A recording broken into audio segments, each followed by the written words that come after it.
World's richest trafficker wakes up from coma and is shocked to see who has been by his side the whole time.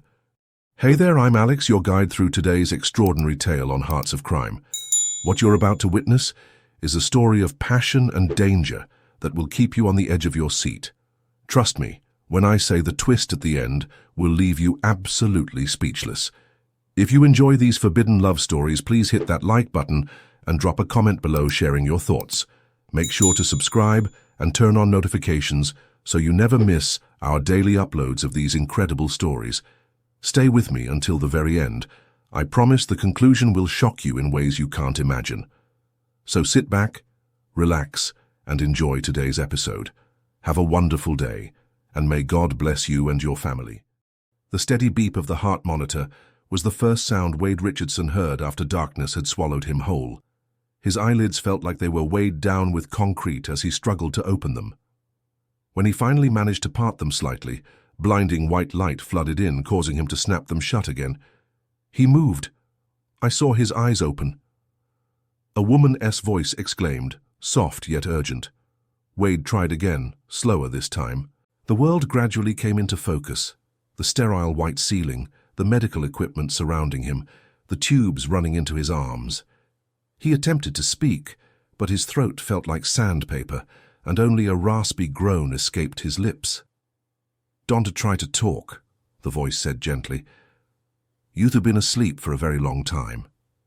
He turned his head slightly, ignoring the sharp pain that shot through his neck. There, sitting beside his bed, was a woman he had never seen before. She was strikingly beautiful.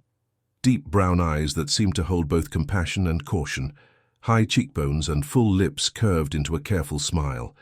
Her dark hair fell in waves around her shoulders. "Who?" he managed to croak. "My name is Natalie," she said, reaching for a cup of water with a straw and bringing it to his lips. "Natalie Evans, drink slowly." The cool water was bliss against his parched throat. As his mind began to clear, panic set in. Who was this woman? Why was he in a hospital?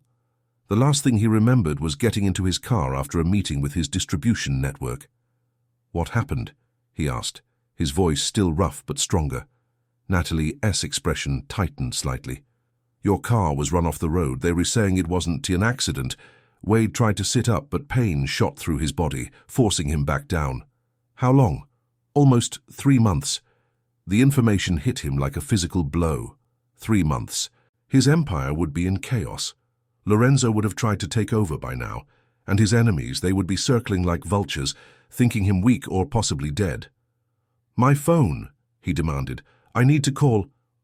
"Your people know you. Reawake," Natalie interrupted. The doctors contacted them immediately. Wade studied her more carefully now. She was dressed simply but elegantly. Expensive clothes, but understated. Not one of his employees or associates. He would have remembered someone who looked like her. Not law enforcement either. They wouldn't have let him wake up without handcuffs on his wrists. "Why are you here?" he asked bluntly. Natalie's smile faltered slightly. "That's complicated." Before she could elaborate, the door swung open and Jack, Wade's head of security, burst in. The large man looked both relieved and alarmed to see his boss conscious. "Sir," he said, nodding respectfully before shooting a suspicious glance at Natalie. "We need to talk privately." Wade noted the way Jack positioned himself between him and Natalie, hand hovering near where Wade knew he kept his concealed weapon. "It's okay, Jack," Natalie said calmly, standing up. "I was just leaving." "I'll be back tomorrow, Wade." The familiarity with which she said his name sent an unexpected jolt through him. Jack moved to block her path. "Let her go," Wade ordered, surprising himself. Something told him this woman wasn't a threat, at least not the kind Jack was trained to eliminate. Jack reluctantly stepped aside, and Natalie left without another word, the subtle scent of her perfume lingering in the air. "Who is she?" Wade demanded once the door closed. Jack looked uncomfortable. "She has been here every day since you were admitted. At first we thought she might be working for the Mexicans or the Russians, but we've had her thoroughly investigated. She is clean." "That doesn't answer my question." "She is a nurse, works at a clinic in the East District, the poor part of town." Wade frowned. That made even less sense. He had no connections there. His business, the business that had made him one of the wealthiest men in the country, didn't he operate in areas that couldn't he afford what he sold? And nothing, Jack said. She just showed up the day after you were brought in and hasn't missed a day since. The staff say she reads to you, talks to you, normal stuff people do for coma patients. Wade's frown deepened. She has no connection to me. None that we could find, and we looked hard, boss. A doctor entered then, ending their conversation. As the physician checked his vitals and explained the extent of his injuries, Wade's mind remained fixed on the beautiful stranger who had dedicated months to sitting by his bedside. By evening, his private room had been secured by his own men, and Wade had been briefed on the state of his business. Surprisingly, it hadn't collapsed in his absence. His second-in-command, Marcus, had maintained order and even expanded into new territory, though there had been challenges from rival organizations who'd seen Wade's absence as an opportunity. The attempt on his life remained a mystery. It could have been any one of his competitors, or even someone within his own ranks. The police investigation had gone nowhere, deliberately so, Wade suspected, thanks to the influence his money bought. As night fell and the hospital quieted, Wade found himself staring at the ceiling, his body aching but his mind racing. Why would a nurse from a poor neighborhood spend months at the bedside of a man like him? Everyone knew who Wade Richardson was, even if they couldn't prove what he did. His legitimate businesses, real estate, import, export, nightclubs, were just the veneer over the true source of his wealth, the trafficking of high-value goods to those who could afford them. When sleep finally came, it was filled with dreams of running down endless hospital corridors, chasing a woman whose face he couldn't see clearly.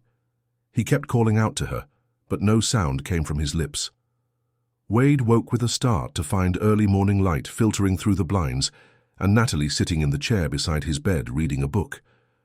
"You re back," he said, his voice stronger than the day before. She looked up, marking her place in the book before closing it. "I said I would be." "Why?" The directness of his question didn't seem to surprise her, because nobody should wake up alone. "I am never alone," Wade replied. "I have people who are paid very well to make sure of that. That's not the same thing." Her quiet confidence intrigued him.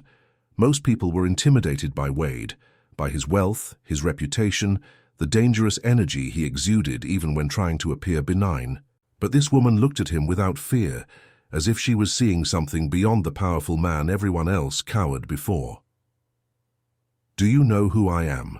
he asked. "Wade Richardson, real estate mogul, owner of the Richardson Tower downtown and several nightclubs across the city, rumored to be involved in less legal enterprises, though nothing has ever been proven." Her eyes never left his. "And currently, a patient who nearly died and has a long recovery ahead." Wade felt a smile tug at his lips despite himself. "You've done your research. It is not hard to research someone whose name is on buildings. And knowing all that, you still chose to sit by my bedside for 3 months. Why?" Natalie hesitated, and for the first time Wade sensed vulnerability beneath her composed exterior. She seemed to be weighing her words carefully. "Let's just say I have my reasons," she finally replied. "And they not what you might think." Before Wade could press further, his phone rang, the secure line that only his inner circle had access to. Something was wrong. Even from the hospital bed, his business demanded attention. "I have to take this," he said. Natalie nodded and stood. "I understand. I'll come back later." As she walked to the door, Wade called after her. "Whatever your reasons are, Natalie Evans, I will find out." She paused, her hand on the doorknob, and looked back at him with an expression he couldn't quite read, something between sadness and determination. "I am counting on it," she said softly, and then she was gone. The next few days passed in a blur of doctors, business associates, and physical therapy sessions that left Wade exhausted and irritable. His body, once powerful and commanding, now betrayed him at every turn. Simple tasks like standing or walking to the bathroom required monumental effort, and the dependency grated on him like sandpaper against raw skin. Through it all, Natalie appeared each day, sometimes in the morning, sometimes in the evening after her shift at the clinic. She never stayed when others were present, seeming to sense when Wade needed to conduct business.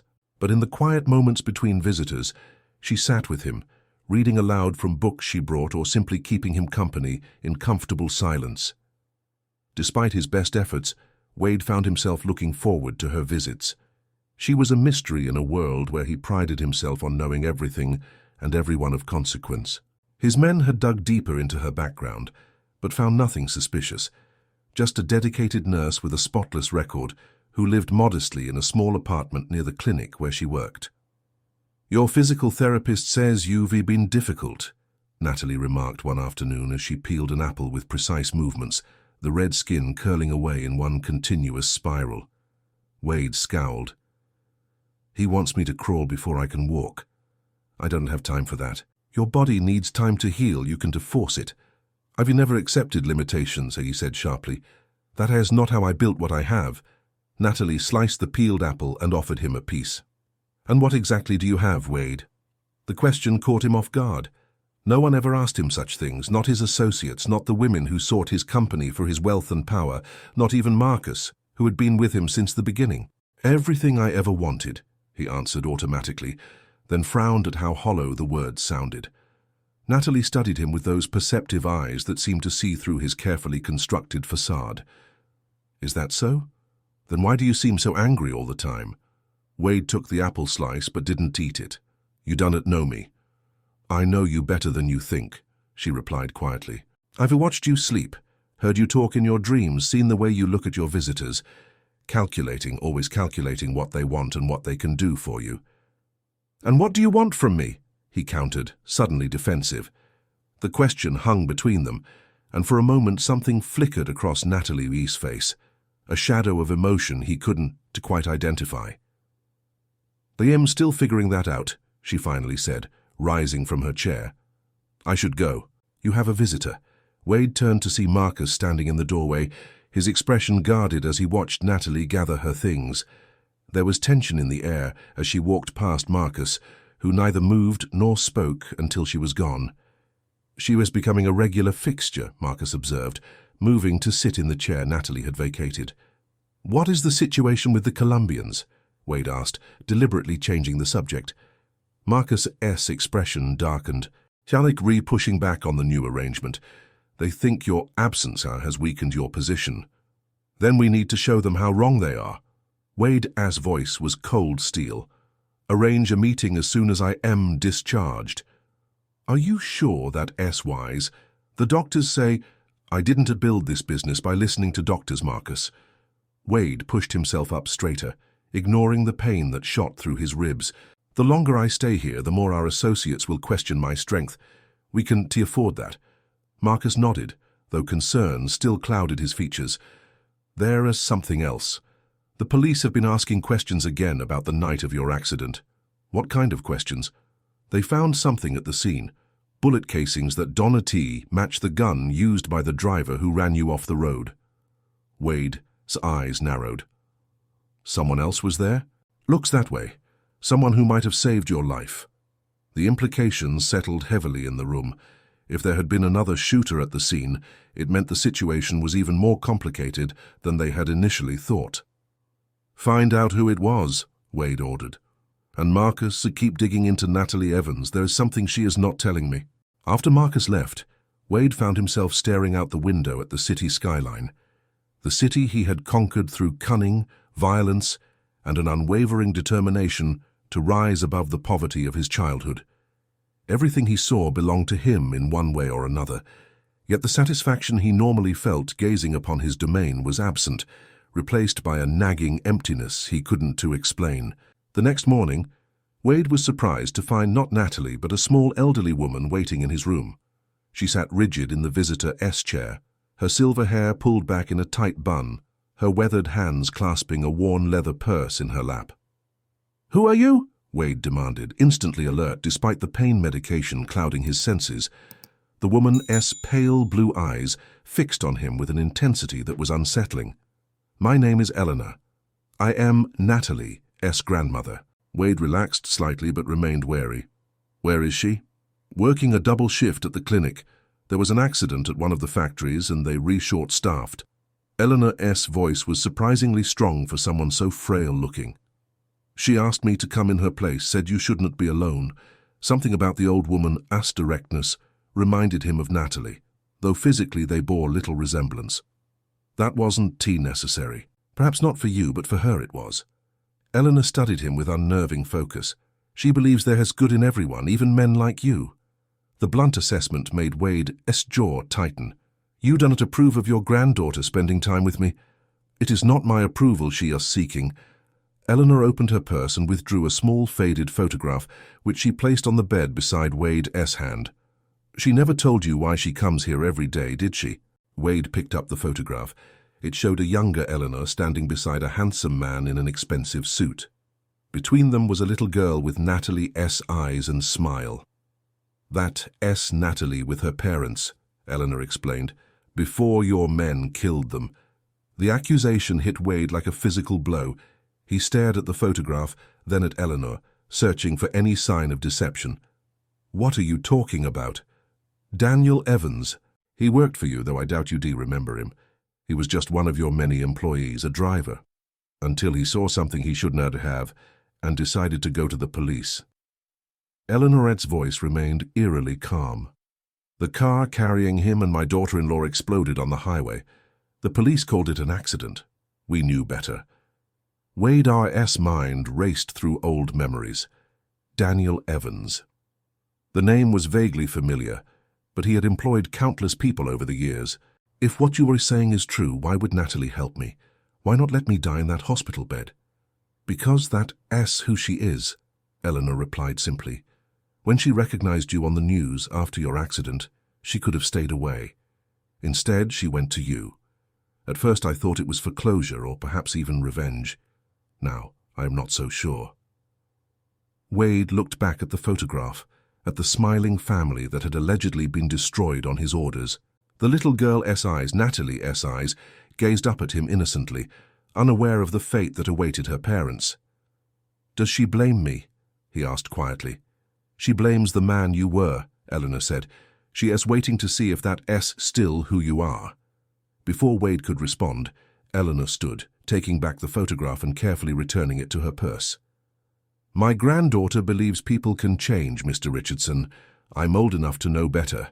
But for her sake, I hope you prove me wrong. She left without another word, leaving Wade alone with thoughts more painful than his physical injuries. If Eleanor was telling the truth, then Natalie's presence at his bedside took on an entirely new meaning, one he couldn't begin to understand. That evening, when Natalie appeared, Wade noticed things he had overlooked before. The careful distance she maintained, the guarded look that sometimes passed over her features when he spoke of his business, the slight tension in her shoulders whenever one of his men entered the room. Your grandmother came to see me today, he said without preamble. Natalie froze momentarily, then continued arranging fresh flowers in the vase by his bed. I was going to tell you. When? Wade's voice was quiet but intense. After how many months of pretending to be a good Samaritan? Was any of it real, or was it all part of some elaborate plan? I didn't plan anything, she replied, finally meeting his gaze. When I heard about your accident, I came to the hospital out of curiosity. I wanted to see the man responsible for destroying my family. And then? And then I saw you lying there, vulnerable, fighting for your life, and I realized I didn't feel what I expected to feel. Natalie's voice wavered slightly. I thought I would feel satisfaction or justice. Instead, I felt pity. Wade flinched at the word. Pity was something he had never accepted, not even in his darkest moments. I don't remember your father, he admitted. If what your grandmother says is true. It is true, Natalie interrupted firmly. My father discovered one of your shipments contained people, young women being trafficked across state lines. He was going to testify. The accusation hung in the air between them.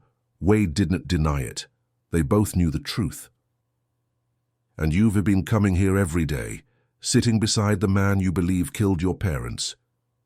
I've been coming here every day trying to understand how someone could order the death of another human being and still sleep at night, Natalie said. I trying to reconcile the monster from my nightmares with the man I've watched struggle through physical therapy, argue with his doctors, and yes, sometimes even make me laugh despite myself. Her honesty was disarming. Most people lied to Wade, out of fear, out of greed, out of self-preservation. But Natalie stood before him now, stripped of pretense, her heart exposed in a way that made him profoundly uncomfortable. "What do you want from me?" he asked again, echoing his question from days earlier. Natalie was quiet for a long moment. "I want to know if there's anything left of your humanity, if there is any chance for redemption." Wade laughed bitterly. "Redemption for a man like me? You were living in a fantasy, Natalie." "Maybe." She gathered her bag, preparing to leave. "Or maybe you were the one living in a fantasy, telling yourself that power and wealth are adequate substitutes for actual human connection." Her words struck with precision, finding vulnerabilities Wade hadn't known existed. As she turned to go, he called after her, "I don't remember ordering your father's death. That doesn't mean I didn't do it. I've ordered many deaths over the years." Natalie paused at the door. "I know," she said softly. "The question is, will you order more?" After she left, Wade lay awake for hours, memories from his past rising unbidden. The desperate child he had been, scraping by on the streets. The ambitious young man who discovered that moving illegal goods paid better than any legitimate job available to someone from his background. The gradual hardening of his heart as he climbed higher, eliminating obstacles, including people, without remorse. For the first time in years, Wade questioned the path he had chosen. Not out of guilt, he had buried that emotion long ago, but out of curiosity about the road not taken. What would his life have been if he had made different choices? Would he have found satisfaction in something other than power and control? The next morning, Wade woke to find Jack standing tensely by the window. "We have a situation, sir." Wade pushed himself to a sitting position. "What kind of situation?" "The police have detained Marcus for questioning regarding your accident. They suggesting it might have been an inside job." Cold fury washed over Wade. Marcus, who had protected his interests while he lay unconscious. Marcus, who had been with him since they were teenagers hustling on street corners. That's absurd. "Maybe not," Jack said carefully. "We've been monitoring Marcus's communications since your accident. Some of his moves during your absence were questionable." Wade's mind raced through the implications. If Marcus had betrayed him, it would explain many things, including how his attackers had known his route that night, a detail shared with only his inner circle. "Get me out of here," Wade ordered. "Today I need to deal with this personally."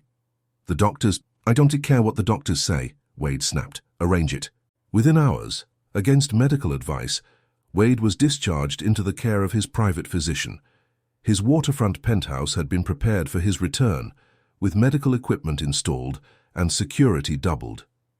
As his car pulled away from the hospital, Wade caught a glimpse of Natalie watching from the entrance, her expression unreadable from a distance. The next few days passed in a whirlwind of activity as Wade reasserted control over his organization. Marcus remained in police custody, neither charged nor released, while Wade's lawyers worked to extricate him. The uncertainty of Marcus's loyalty gnawed at Wade, coloring his interactions with everyone around him. Who else might be plotting against him? How deep did the betrayal go? In the midst of this chaos, Wade was surprised to find himself thinking of Natalie. She hadn't contacted him since he left the hospital, and he told himself that was for the best. Whatever strange connection had formed between them was based on false pretenses. Her seeking answers about her parents, deaths, him intrigued by her mysterious presence. It had no place in the harsh reality of his world. Yet on the 5th night after his return home, as Wade sat alone on his balcony overlooking the city lights, his phone rang with an unfamiliar number. "Mr. Richardson," Natalie's voice came through clearly, despite the wind whipping around the high-rise. "I heard you checked yourself out." "News travels faster," he replied, surprised by the relief he felt at hearing her voice. "In medical circles, yes, especially when a high-profile patient ignores Dr. S. orders." There was a pause. "How are you feeling?" "Better. Stronger." It wasn't entirely true. His body still ached constantly, and his stamina was a fraction of what it had been, but Wade had never admitted weakness easily. That's good. Another pause, longer this time. I am calling because I think you should know something about your accident. Wade sat up straighter, instantly alert. What about it? The night you were run off the road, I was driving home from a late shift at the clinic. I saw it happen. Natalie's voice grew quieter. I saw someone pull you from the wreckage before your car exploded. Someone who left before the ambulance arrived. Who? Wade demanded, his grip tightening on the phone. A woman, dark hair, athletic build. She administered emergency medical care, then disappeared when she heard sirens. Wade's mind raced through the women in his organization, but none fit the description of someone who would both save his life and flee the scene.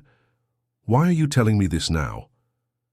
Because I recognized her yesterday, Natalie said.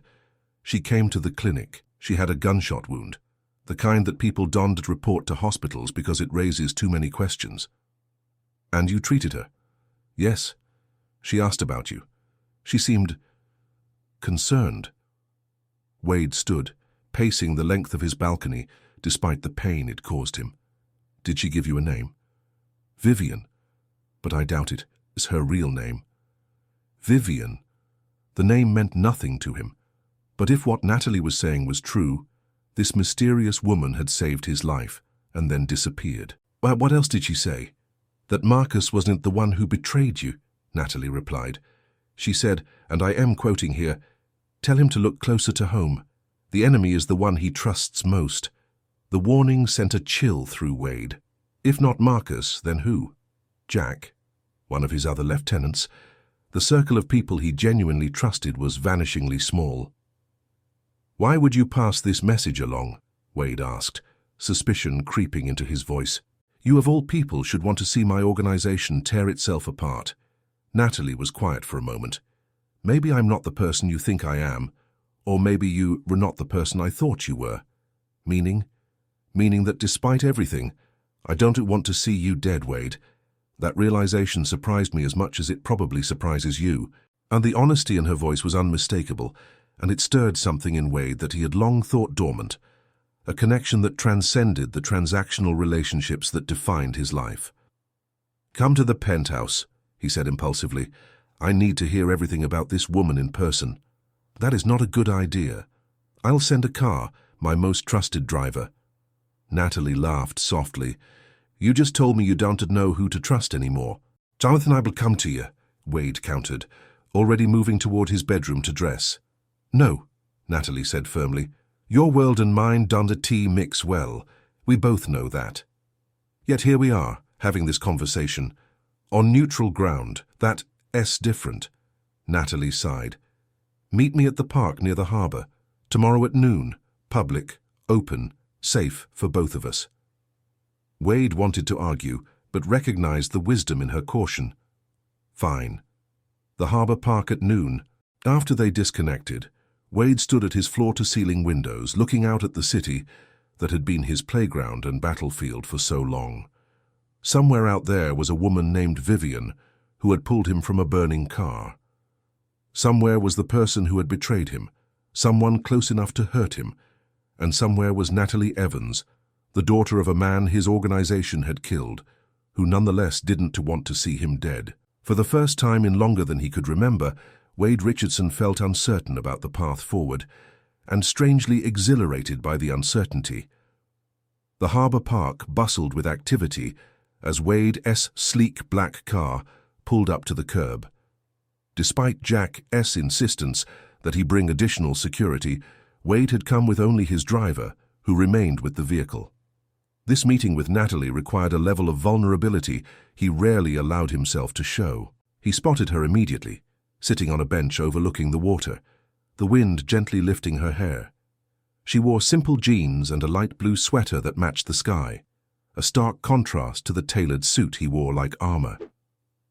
You came, she said, as he carefully lowered himself onto the bench beside her, his body still protesting sudden movements. I said I would.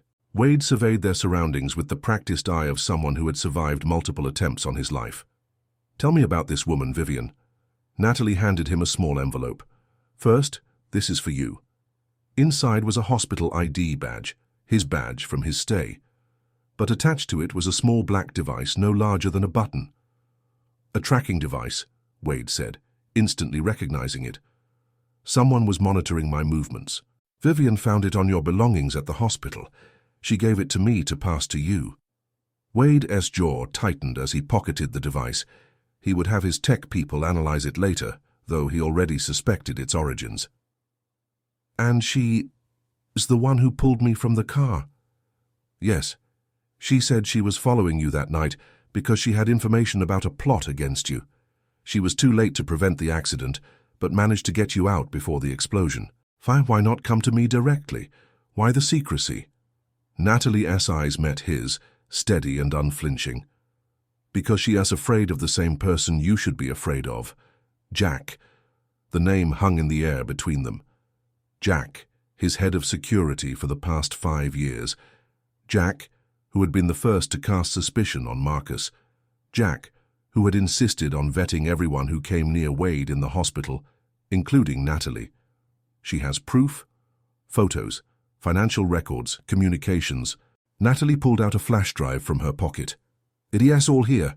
She said Jack has been working with the Colombians for over a year, undermining your operation from within. The accident was supposed to kill you, clearing the way for them to take over your distribution network." Wade took the flash drive, his mind already racing through the implications, analyzing past events through this new lens. Certain inconsistencies now made perfect sense. Shipments that had gone missing, deals that had fallen through inexplicably, information that had leaked to competitors. "Why would Vivian risk her life to save mine?" he asked. "Who is she to me?" Natalie hesitated, and Wade saw something flicker across her face. Compassion, perhaps, or concern for how he would receive what she was about to say. "She is your half-sister, Wade. From your father's second family, the one you never knew about." The revelation hit Wade like a physical blow. His father had abandoned him and his mother when Wade was just a child, disappearing without a trace. Wade had built his empire in part to prove he did not need the man who had deemed him unworthy of even a goodbye. "That is impossible," he said, though deep down he felt the truth of it. "My father died years ago." "Yes, he did, but not before having another family. Vivian found out about you after his death, when she discovered his journals. She's been watching you from a distance ever since, conflicted about whether to make contact." Wade stared out at the harbor, where ships moved slowly across the water, oblivious to how his world was shifting beneath him. And the night of the accident? She had been investigating Jack independently after noticing suspicious activities. When she uncovered the plot, she tried to warn you, but it was too late. "Where is she now?" "Somewhere safe," Natalie replied. "She asked me to tell you that once you dealt with Jack, she had liked to meet, properly this time." Wade nodded slowly, his mind already formulating a plan to verify Vivian's claims and, if true, eliminate the threat Jack posed. But there was something else nagging at him, a question he had avoided since learning about Natalie's connection to his past. "Your father," he said finally. "I had our archives searched. He did work for me briefly. When he disappeared, I assumed he had simply quit. I never ordered his death." Natalie's eyes widened slightly. "But my grandmother—" "Your grandmother assumed, understandably, that I was responsible. But it wasn't at my order." Wade's expression darkened. "Based on what you've told me about Jack, I have a theory about what really happened. You think Jack killed my parents?" Jack was relatively new to the organization then, eager to prove himself. "If your father had evidence of human trafficking, a side operation I wasn't aware of at the time, Jack might have taken initiative to protect what he saw as the company's interests, and perhaps his own involvement." Natalie absorbed this information silently, her hands gripping the edge of the bench. "So all this time I've been blaming the wrong person?" "Not entirely," Wade said honestly. "It was my organization, my responsibility ultimately. I created the environment where someone like Jack could thrive, where violence was an acceptable solution to problems." His admission surprised them both. Wade Richardson didn't apologize, didn't accept blame, didn't show remorse. Yet here he was, acknowledging his role in the tragedy that had shaped Natalie's life. "What will you do now?" she asked quietly. "What I've always done," Wade replied, his voice hardening. "Eliminate threats to what is mine." "And then?" The question gave him pause. For so long his life had been an endless cycle of acquisition and protection, gaining power and defending it against those who would take it from him. Beyond that, he had never considered what else might exist for a man like him. "I don't know," he admitted, the unfamiliar words feeling strange on his tongue. Natalie's hand moved hesitantly toward his, then stopped short of touching him. "Whatever you decide to do about Jack, please don't add more violence to the cycle. There are other ways to handle betrayal." Wade almost laughed at her naivety, but caught himself. In her world, a world of healing and compassion, perhaps there were alternatives to the brutal efficiency with which he had always solved problems. But he had lived too long in the shadows to fully step into her light. "I should go," he said, rising from the bench with effort. "Thank you for this information and for everything else." She looked up at him, her expression a complex mixture of emotions he couldn't quite decipher. "Will I see you again?" It was the question he had been avoiding, knowing the answer but reluctant to voice it. "Our worlds are too different, Natalie. You deserve better than to be pulled into mine." "Shouldn't that be my choice?" Wade shook his head. "Some choices harm us even when made freely." As he walked back to his car, he felt her eyes on him but didn't turn around. He had a traitor to deal with, a half-sister to meet, and an empire to re-evaluate. The strange interlude with Natalie Evans, the woman who had sat by his bedside for months, seeking understanding rather than revenge, had to end, for her sake more than his. Back at his penthouse, Wade summoned his most trusted tech expert to analyze the tracking device and flash drive. The evidence against Jack was overwhelming. Encrypted communications with the Colombian cartel, offshore accounts showing substantial payments, and surveillance photos documenting clandestine meetings. With cold precision, Wade set his trap. He called a meeting of his inner circle ostensibly to discuss Marcus' continued detention and the future of their Colombian partnership. As he expected, Jack arrived early, his posture tense, but his face carefully composed. "You wanted to see me, boss?" Wade gestured to the chair across from his desk. "I've been thinking about Marcus. His continued absence is becoming problematic." "The police are determined to hold him," Jack said, settling into the chair, "but our lawyers are working on it." "I'm not sure we want him released anymore," Wade replied, watching Jack's reaction carefully. "Someone in my organization betrayed me, Jack. Someone close." A flicker of something, alarm perhaps, crossed Jack's face before his professional mask returned. "Do you have proof of who it was?" "I do." Wade opened a folder on his desk and turned it toward Jack. Inside were printouts of his communications with the Colombians, his bank records, photos of his meetings. Jack's face drained of color. "This isn't what it looks like." "It looks like you sold me out," Wade said calmly. "It looks like you arranged to have me killed so you could take control of my business with your Colombian friends. It looks like you have been playing both sides for years, including when you murdered Daniel Evans and his wife, to cover up a human trafficking operation I knew nothing about."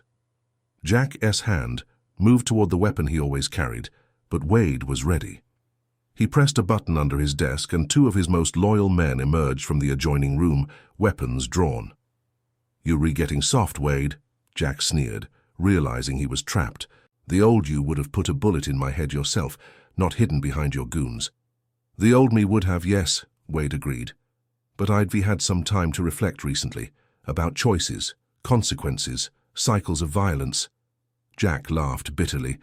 "What, that nurse got to you? Made you think you could be something other than what you are?" "Take him downstairs," Wade ordered his men, ignoring Jack's taunt. "Our friends at the police department will be interested in his connection to the Evans murders, and make sure Marcus is released immediately." As Jack was led away, cursing and threatening, Wade felt none of the satisfaction he had expected. Instead, there was a strange emptiness, as if in removing this cancer from his organization, he had also excised something of himself. Later that evening, as rain lashed against the windows of his penthouse, The doorman called to announce an unexpected visitor. Wade tensed, hand moving to the drawer where he kept a pistol, then relaxed when he heard the name. Natalie stood in his doorway, rain dripping from her coat, her eyes wide with urgency. "I heard what happened with Jack. It's all over the news. The anonymous tip to the police, the evidence connecting him to my parents, murder, his arrest." Wade stepped back to allow her inside. "News travels fast." "You didn't kill him," she said, searching his face as if looking for confirmation of something crucial. "No," Wade agreed simply. "I didn't tea." The smile that bloomed across her face was like sunrise after the longest night, unexpected and breathtaking in its beauty. "You chose a different path. This time," he cautioned. "Don't mistake one decision for a complete transformation, Natalie." She moved further into the apartment, taking in the opulent surroundings that reflected the man Wade had been for so long, all hard edges and cold luxury, designed to impress rather than comfort. "Have you spoken with Vivian yet?" she asked, removing her wet coat. "Tomorrow. She's coming here." Wade watched as Natalie moved around his space, seeming to soften it merely by her presence. "Why are you here, Natalie? After everything you know about me, about the things I've done, why do you keep coming back?" She turned to face him, and in her eyes he saw not the pity he had feared, nor the judgment he deserved, but something far more dangerous: hope. "Because in all the time I sat by your hospital bed, watching you fight to live, I saw glimpses of who you could be, not just who you've been. And today, when you chose justice over vengeance, you proved those glimpses weren't just my imagination." Wade shook his head, maintaining the distance between them. "One decision doesn't erase years of wrong choices." "No," she agreed, "but it is a start." The simplicity of her faith in him was humbling. Wade Richardson, who had built an empire through fear and intimidation, found himself disarmed by this woman who refused to fear him, who saw beyond the monster to the man he might become. "I am a meeting with the Colombians next week," he said suddenly, "to dissolve our partnership." Natalie's eyebrows rose in surprise. "Is that wise? From what I understand, they are not the kind of people who accept rejection well." "Probably not," Wade admitted, "but it's necessary. Certain aspects of my business need to change." "Why now?" Wade moved to the window, looking out at the city lights blurred by rain. "Jack was right about one thing.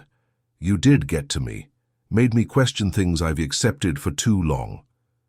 Natalie came to stand beside him, close enough that he could feel the warmth of her presence but not quite touching. "And what answers did you find?" "That I've spent my life building something that has no meaning beyond itself. Power for the sake of power, wealth for the sake of wealth." He turned to face her. "I've never created anything that made the world better, only seized what others created." "It is not too late to change that," she said softly. "Isn't it?" Wade gestured to the city below. "My legitimate businesses are built on the foundation of illegal ones. My reputation ensures cooperation through fear. Even if I wanted to walk away, the past doesn't even simply disappear." "And no, it doesn't, Natalie agreed. "But it doesn't have to define the future either." The wisdom in her words resonated with something deep inside Wade, a part of himself he had buried long ago when he had chosen survival over morality, power over connection. "Stay," he said impulsively. "Have dinner with me. Tell me about your clinic, the people you help there." Natalie's smile was tentative but genuine. "I'd like that." As they shared a meal overlooking the rainy cityscape, Wade found himself genuinely interested in Natalie's world, the daily struggles of her patients, the small victories that sustained her through difficult days, her vision for expanding the clinic's services. It was a perspective he had never considered, a reminder that the city below belonged not just to those who controlled it from above, but to those who lived and worked in its streets. "I could help," he offered as they finished their meal, "with the clinic, financial support, connections to city officials who could expedite permits for expansion." Natalie studied him thoughtfully. "Is that what you want? To be a benefactor?" "I don't know what I want," Wade admitted, "except that I want to see you again, to understand more about your world, to see if there's a place for me in it, or at least alongside it. There could be, she said cautiously, but it would require more changes than just writing checks, Wade. I know. He reached across the table, his hand stopping just short of hers. I am not promising transformation overnight, just willingness to try a different path. The next day, Vivian arrived at the penthouse, her resemblance to their father immediately apparent to Wade. She was guarded but direct, explaining how she had discovered his existence and followed his career from a distance, torn between family loyalty and moral objections to his business practices. I never planned to interfere, she said, as they sat in his living room, the tension between them gradually easing. Until I uncovered Jack's betrayal.